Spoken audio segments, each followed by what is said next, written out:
since we're on the WWE front, we keep talking about it every week, but I know this is something that you're just so incredibly entranced with. We saw another one of those Bo Dallas Uncle Howdy vignettes where the layers were pulled back even more on what's going on with this Wyatt Six.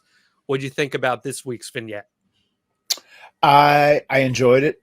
I loved the way they set everything up with you had Gable, and he realized the Wyatt Six were coming for him, and he started heading out, and then he saw the people, and it was very much a horror movie.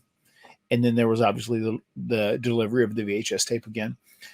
And this time it was Bo talking to Uncle Howdy. But as the interview continued to progress, you could see they were kind of on the same page. And at the end, they were saying the same things, which linked them together and showed that like these alter egos were kind of merging into one. And that is kind of the goal of what they wanted to do originally. Like Bo and Uncle Howdy had to become one. I almost like how the first vignette was where you had Bo and you had Uncle Howdy. You have like, this is where he needs to be if he's going to honor his brother in the right way. And then you have Bo, who is still mourning the loss of his brother in many ways. And that's kind of what the conversation is. And that was a great dynamic where it makes you understand both sides, both perspectives.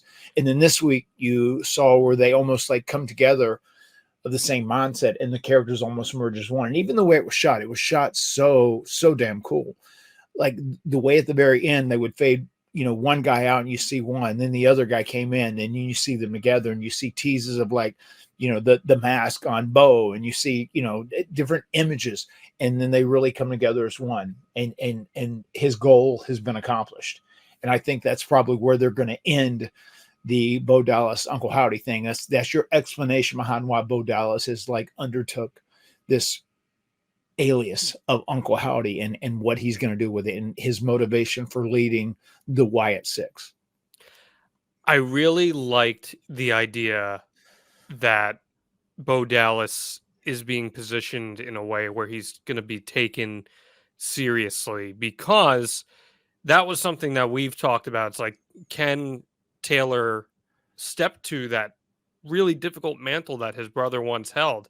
And the story that they're going with here is that people didn't look at Bo at the same level as Bray. So they're embracing that. And he's saying, we've been forgotten.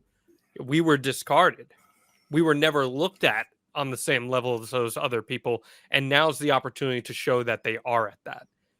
I think that's a really smart decision, Matt, because that gives an opportunity, a fresh opportunity for him to shed any of those past incarnations and be presented in a new light.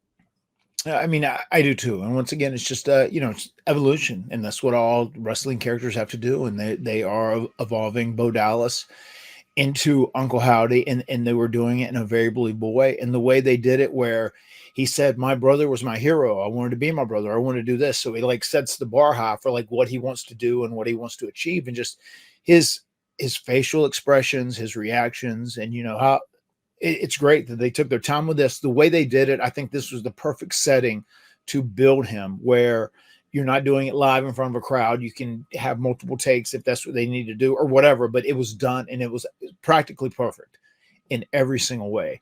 And it added so much equity to him as like a player, and it made him stand out as a leader of this group, and it is making people buy into him. So I am super happy for him. I love what he's done, and I think they have nailed this so far. Whoever is the ultimate brains behind this is doing a great job thus far.